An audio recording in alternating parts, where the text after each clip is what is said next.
Tengo el placer, el gran honor de presentar a mi amigo, el doctor Mauricio Orrego. El doctor Mauricio Orrego es gastroenterólogo de la Pontificia Universidad Javeriana y hepatólogo clínico y de trasplante de la Clínica Mayo de Estados Unidos. Es postdoctoral y fellow de investigación de la Universidad de Michigan. Actualmente el doctor Orrego es hepatólogo de la Clínica Las Vegas, en Quirón, en Medellín. También es hepatólogo de la Clínica Las Américas. El doctor Orrego es expresidente de la Asociación Colombiana de Hepatología, fue fellow de la Asociación Americana de Estudio del Hígado y es hepatólogo asesor de la Guía para el Tratamiento de la Hepatitis C y B del Ministerio de Salud y de la Vía Clínica de Hepatitis C. El doctor Orrego es hepatólogo asesor también de la cuenta de alto costo. Tiene múltiples publicaciones en la historia natural y tratamiento de la hepatitis C. Doctor Orrego, hoy nos va a disertar qué tan cerca estamos de la vacuna contra hepatitis C. Doctor Orrego, el auditorio es suyo. Muchas gracias por aceptar nuestra invitación. Muchas gracias. Muchas gracias al comité organizador por la gentil invitación a tan importante evento. El tema que voy a tratar es qué tan cerca estamos de la vacuna de la hepatitis C, sabiendo pues en primer lugar de que yo soy un hepatólogo, no soy inmunólogo ni vacunólogo. Entonces quiero dar como mi punto de vista y al final poder llegar a alguna conclusión. Estos serían los objetivos de la charla. Y para empezar, pues quisiera hablar acerca de la importancia pues, de este virus. Es un virus con un solo filamento de RNA que está rodeado de una nucleocápside y rodeado de unas glicoproteínas virales y unas lipoproteínas que tienen mucho efecto, como veremos más adelante. Es un virus descubierto en 1989 que pertenece a la familia Flaviviridae del género Epacivirus y se han reconocido hasta el momento 8 genotipos. Es un virus que tiene muchas características, entre ellas que es genéticamente variable y la replicación viral no solamente ocurre a nivel hepático, sino que también puede ocurrir a nivel extrahepático. El diagnóstico y la caracterización del virus llevó a los doctores Alter, Hampton y Rice a recibir el premio Nobel el año pasado. Como ya dijo el doctor inicialmente, pues la infección por el virus de la hepatitis C es una infección global. Para datos del 2017, pues habían aproximadamente 71 millones de portadores crónicos. Esto quiere decir el 1% de la población. Pero, pues, como se dijo en la charla anterior, pues en este momento probablemente la prevalencia ha disminuido y la carga de enfermedad es menor. Sin embargo, pues sigue siendo un gran problema de salud pública, con mortalidad para datos del 2017 aproximadamente 475.000 casos en ese año. El virus de la hepatitis C tiene una característica especial y es que en la mayoría de los casos los pacientes quedan con la infección crónica y esto va a llevar en un periodo de tiempo largo a presentar pues inflamación hepática y posteriormente al desarrollo de cirrosis o riesgo de hepatocarcinoma. Sin embargo, estos daños a nivel hepático se pueden acortar o ser mucho más rápido, específicamente en ciertas poblaciones, como son aquellas personas que consumen alcohol concomitantemente o que tienen coinfección con VIH o con hepatitis B. Estos son datos de la Organización Mundial de la Salud, en el cual nos muestran cómo definitivamente pues, la mortalidad por hepatitis viral es muy alta, por lo cual es un verdadero problema de salud pública y podemos observar cómo pues, ya sobrepasó a la mortalidad por el VIH, se alejó muchísimo más de la mortalidad por malaria y en este momento las mortalidades por hepatitis virales están casi a la misma mortalidad de la tuberculosis a nivel mundial. Entonces, basado en esto, pues la Organización Mundial de la Salud claramente pues, vio la necesidad de poder venir a trabajar en esto, y fijar unas metas para la eliminación de las hepatitis virales para el 2030, o sea, disminuir la incidencia en un 90% y disminuir la mortalidad en un 65%. Otro de los puntos importantes que hay que considerar es que la mayoría de los pacientes que están infectados por el virus de la hepatitis C no conocen que tienen la infección. Y si vemos entonces datos de la Organización Mundial de la Salud, como vemos, el 20% para el 2015 apenas habían sido diagnosticados y solamente un 7% de los pacientes habían recibido tratamiento. Entonces, lo que se quiere, pues actualmente con estas recomendaciones de la Organización Mundial de la Salud es por lo menos llegar al diagnóstico en el 90% de la población y el tratamiento en el 80%. Sin embargo, pues hay un gran problema con esto, específicamente ahora con la pandemia, porque probablemente esto va a atrasar mucho de los programas y todavía hay muchos países en los cuales va a ser difícil por lo menos el diagnóstico y la asociación de tratamiento a los pacientes diagnosticados. También es muy importante pues los objetivos en la prevención, y con esto se puede disminuir carga de enfermedad. O sea, son todas las cosas que podemos hacer para disminuir la transmisión del virus. Entonces, que para el 2030 el 100% de los productos sanguíneos estén chequeados, el 90% tengan acceso a inyecciones seguras, y los pacientes que usan drogas intravenosas específicamente puedan tener la posibilidad de recibir agujas y jeringas con el fin de prevenir la transmisión a otras personas. La evolución de la terapia del virus para la hepatitis C pues ha sido muy buena, en el sentido de que en este momento, con los combos pangenotípicos que tenemos que los pacientes pueden tener una respuesta viral sostenida de más del 95%. Sin embargo, a pesar de que los pacientes sean curados con el tratamiento, si ya tienen fibrosis avanzada o cirrosis, estos pacientes que persisten con esta enfermedad y con el riesgo incluso de desarrollar hepatocarcinoma. El otro gran problema que estamos viendo es la reinfección. Y entonces, esta sería otro grupo de personas en los cuales sería muy interesante poder tener algo más que solamente un tratamiento para prevenir estas reinfecciones. Y esto sería entonces los grupos de riesgo, específicamente las personas que se inyectan drogas o los pacientes co-infectados de hombres que tienen sexo con hombres. Entonces, definitivamente, pues no solamente sería el tratamiento en el cual pudiéramos llegar a que se haga pues la eliminación de la infección, sino que definitivamente pues tenemos que tener otro mecanismo para el cual lo podemos llegar, y ese sería, digamos, la vacunación, y específicamente en poblaciones de alto riesgo, como vemos acá. Es también interesante cómo incluso en poblaciones de alto riesgo no infectadas, como modelos matemáticos han mostrado que incluso con vacunas de baja eficacia o moderada eficacia, podemos hacer entonces una disminución importante de la prevalencia a largo plazo. Ahora quiero enfocarme como para entender un poco acerca de la respuesta inmune que ocurre para el virus de la hepatitis C. Entonces, en esta interacción virus-huésped hay que tener en cuenta de que el virus C tiene unas partículas muy importantes acá, que son las glicoproteínas, la E1 y E2, como veremos más adelante, que son muy importantes para la unión a través de estos receptores y la internalización del virus. Cuando el virus ya entra en el citoplasma de la célula, pues pierde toda esta cubierta y el RNA queda expuesto, e inmediatamente aquí empieza la respuesta innata del huésped.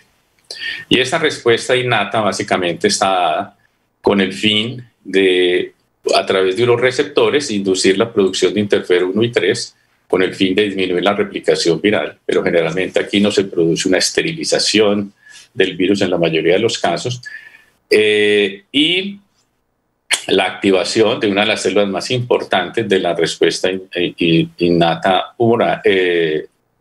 del paciente, que sería la activación de los natural killers, que a su vez entonces puede producir otras sustancias para madurar las células dendríticas y a su vez estimular la formación de las CD4, estimular los CD4, CD8, especializar el CD4 para favorecer la proliferación del CD8 y a su vez tener efectos no solamente en disminuir la replicación del virus, sino efecto citolítico, como también lo puede tener las células natural killers.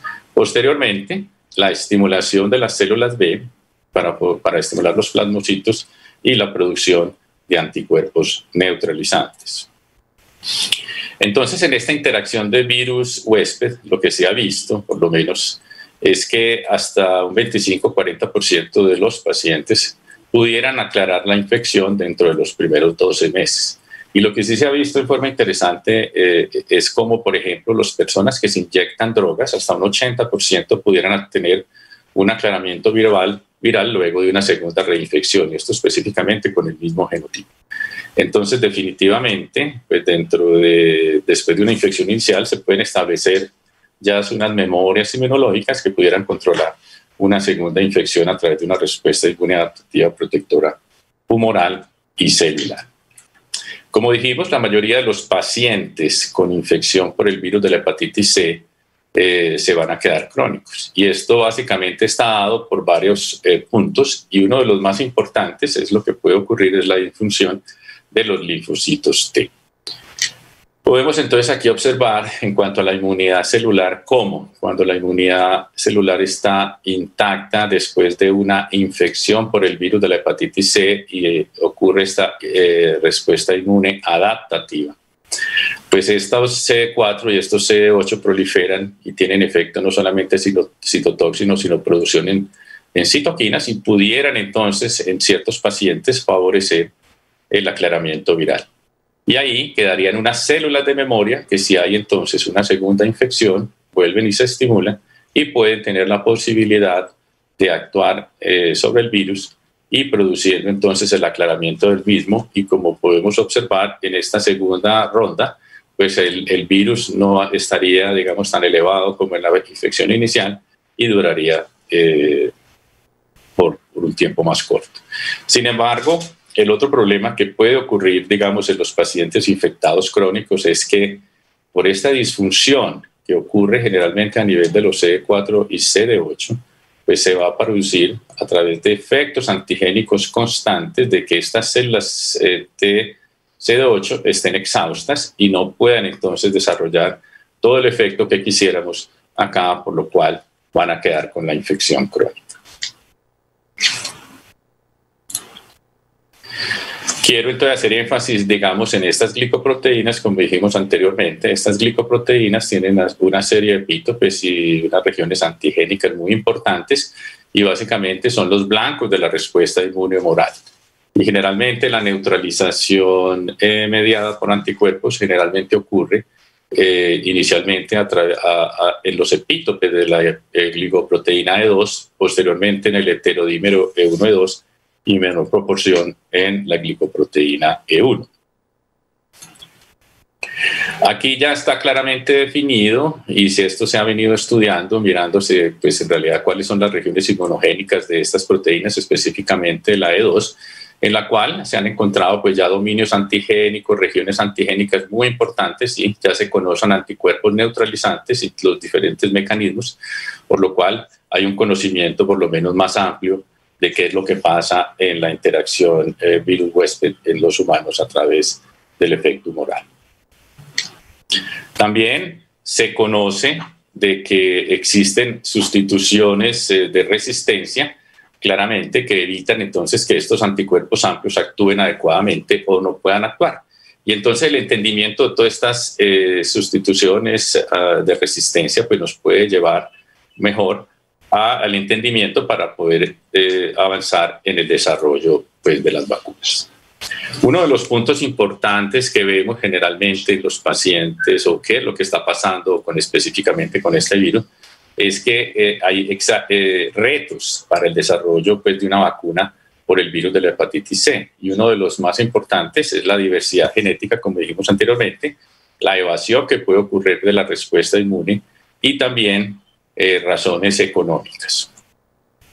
En cuanto a la diversidad genética, pues observemos que el virus de la hepatitis C puede tener hasta 8 genotipos, y puede haber diferencias de aminoácidos en cada genotipo hasta en un 30%, o sea, lo que hace que este virus sea muy heterogéneo y difícil de poder entonces estudiar.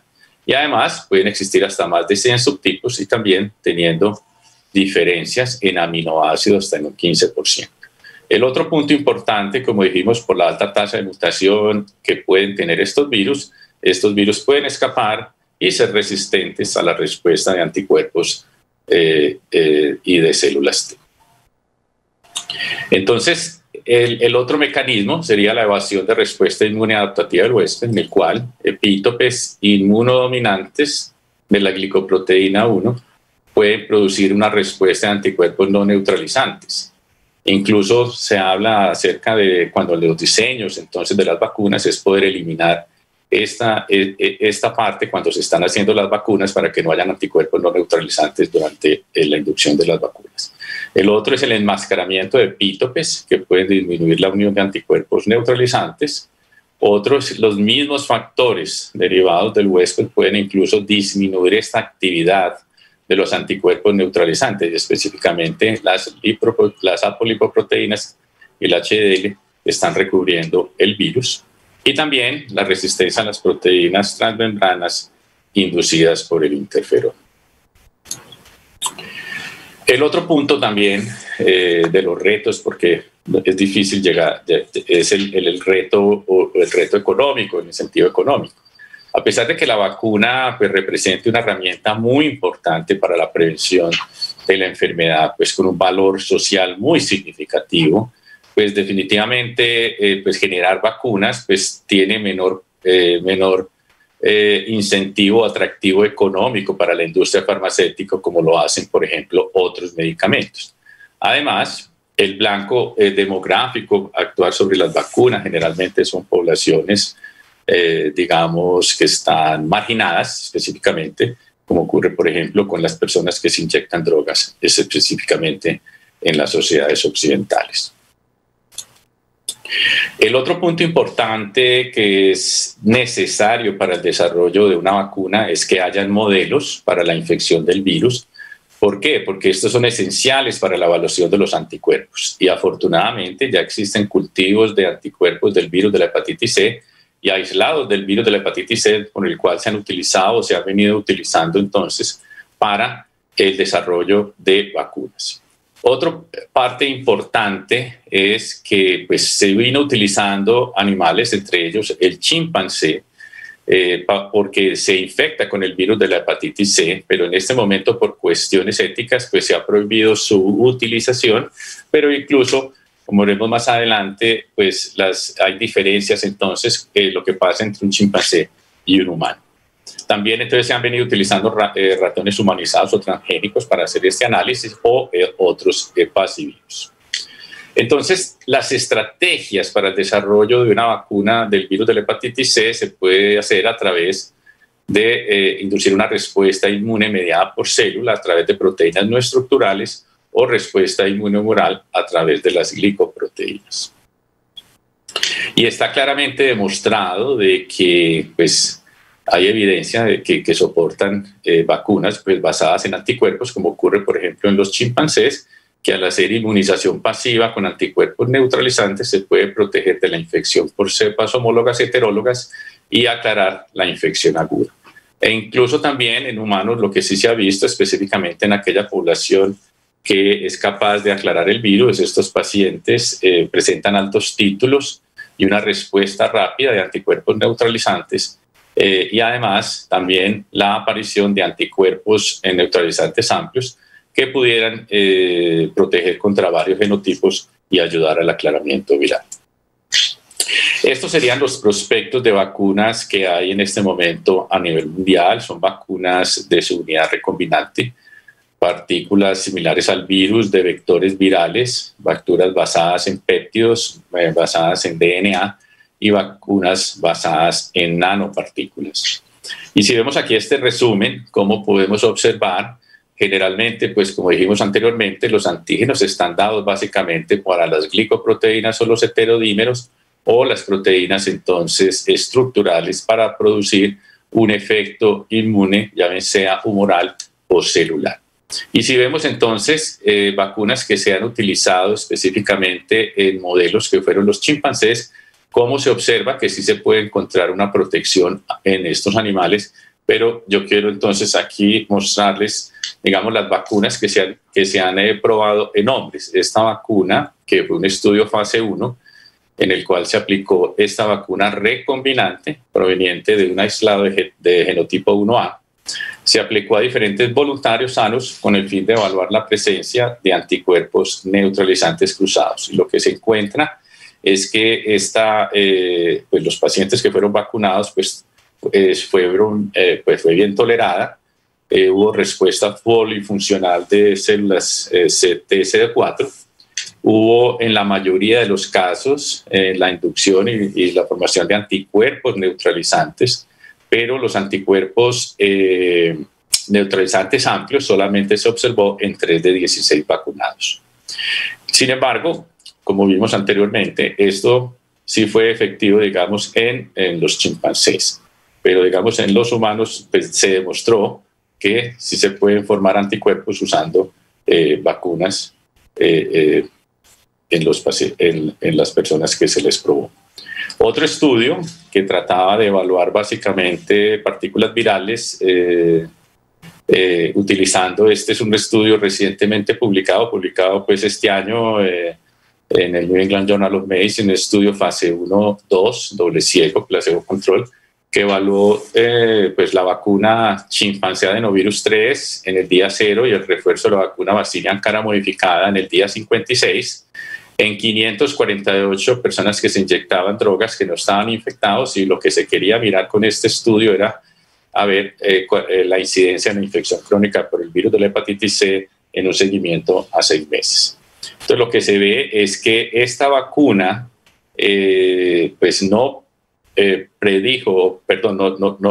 no hubo prevención de la infección por el virus de la hepatitis C cuando se comparó, por ejemplo, con el placebo, pero lo interesante es que no hubo efectos adversos, que sí se indujo una respuesta de células T y bajaron los niveles de RNA viral. Sin embargo, pues esta sería, digamos, como las primeras vacunas que ha sido probada en humanos, que no ha demostrado a través de la tecnología de inmunidad celular que sea efectivo.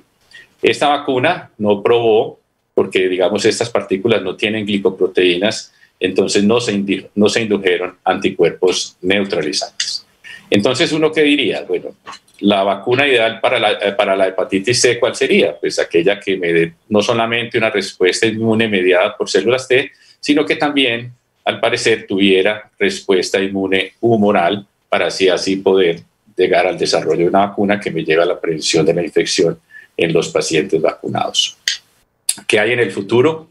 Pues con el advenimiento ahora pues, de la infección por SARS-CoV-2 se ha despertado el interés de la posibilidad de utilizar vacunas de RNA mensajero para el virus de la hepatitis C. Sin embargo, pues esto está claro, la variabilidad innata de estas glicoproteínas y el limitado conocimiento de la estructura proteica, pues es el mayor obstáculo para el desarrollo de estas vacunas en los pacientes infectados por el virus de la hepatitis C. Y ya entonces, para ya responder la pregunta, ¿qué tan cerca estamos de la vacuna del virus de la hepatitis C? Pues yo pienso que a pesar de que en el laboratorio se ha venido pues utilizando un montón de recetas y todas estas estrategias, pues en este momento si nos llevaran, digamos, el prospecto de vacuna, pues ante los jueces de MasterChef nos dirían que a esta vacuna le hace falta todavía. Entonces, ya para concluir, a pesar de la eficacia de estos agentes antivirales de acción directa, pues es muy poco probable de que la infección por el virus de la hepatitis C se pueda controlar a nivel mundial sin la presencia de una vacuna profiláctica.